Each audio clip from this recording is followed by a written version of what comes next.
On October 14th, a truck filled with explosives detonated in a crowded district in Mogadishu, Somalia's capital. The blast was especially devastating because the truck blew up next to a fuel tanker, causing a massive fireball and leveling structures, including the nearby Safari Hotel, which collapsed and trapped many people under its rubble. According to Somali authorities, the target of the attack may have been the city's international airport, which also houses many embassies. Mr. President, this is the worst terrorist attack in Somalia's history. 358 people were killed. Hundreds have been injured. Dozens are still missing. As a Minnesota senator, I represent the largest Somali-American population in the nation. For Minnesota, this wasn't just a massive attack overseas. It affected every one of my estimated 74,000 Somali-American constituents. Among those killed is Ahmed Eyow. He was from Bloomington, Minnesota. He had attended Normandale Community College and Metropolitan State University. He left behind his wife and 3 children. Another Somali American who was killed in the blast was Mahmoud Elmi. He had lived in Ohio and had moved back to Somalia just about 2 years ago. He was a young man with a bright future, working at the Ministry of Humanitarian Affairs and Disaster Management in Somalia. There was Abubakar Muhammad.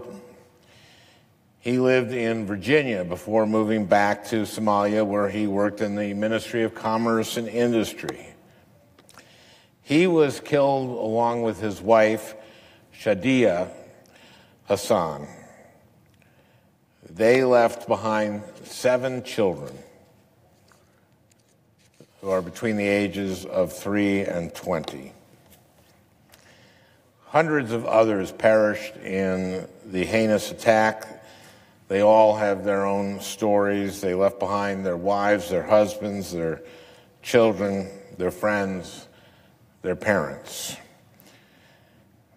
Mr. President, Somalia is one of, if not the most fragile nation on earth. It has been an incredibly difficult country to govern ever since the Civil War tore the country apart in 1991. It suffers from the massive displacement of people, hundreds of thousands of refugees, lack of sufficient public services, and warring factions and clans.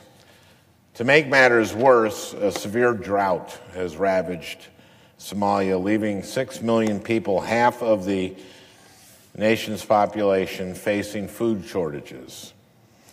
The combination of instability, lack of security, and shortage of goods and services has enabled terrorist groups like Al-Shabaab, widely believed to be the culprit in this attack, to gain a foothold in Somalia. Mr. President, we have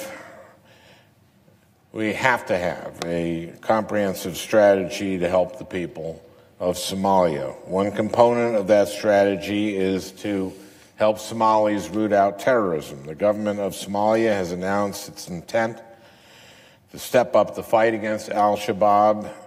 The United States has and will continue to aid those efforts, as will the African Union mission in Somalia, a multinational peacekeeping force that is supported by the United States.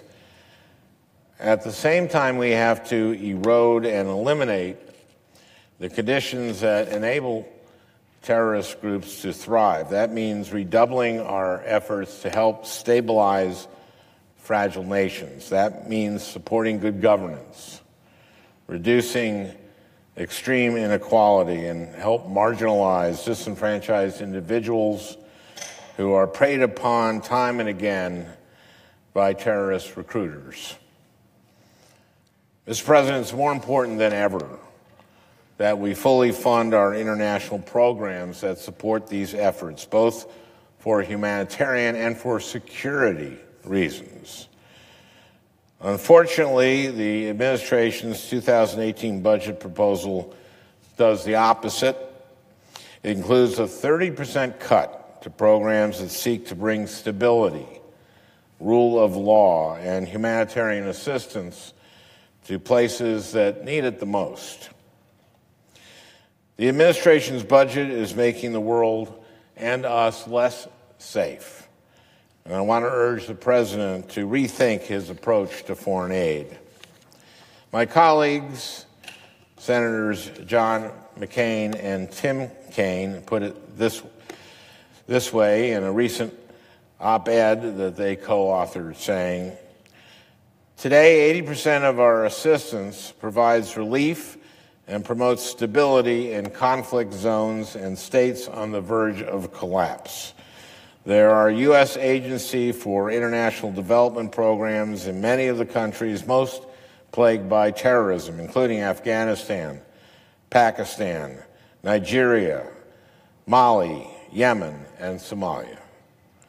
We're saving lives and creating partners to help address the instability that produces the threats our military risk life and limb to fight." Mr. President, in conclusion, I want to urge my colleagues and the American people to not forget about the terrible tragedy in Somalia. I want to urge everyone to keep Somali victims and other victims of terror acts throughout the world in your thoughts and in your prayers. The world needs to know that the United States will continue to support Somalia and other nations that are fighting those who are wreaking havoc on their nations. We have to remember that we will all be more successful when we combine military efforts with diplomatic and humanitarian ones. And while we cannot bring back those who perish, if we focus on rooting out the conditions that give rise to terrorism, we can have a shot at averting the next one. Thank you, Mr. President, and I would suggest the absence of a quorum. Clerk will call the roll.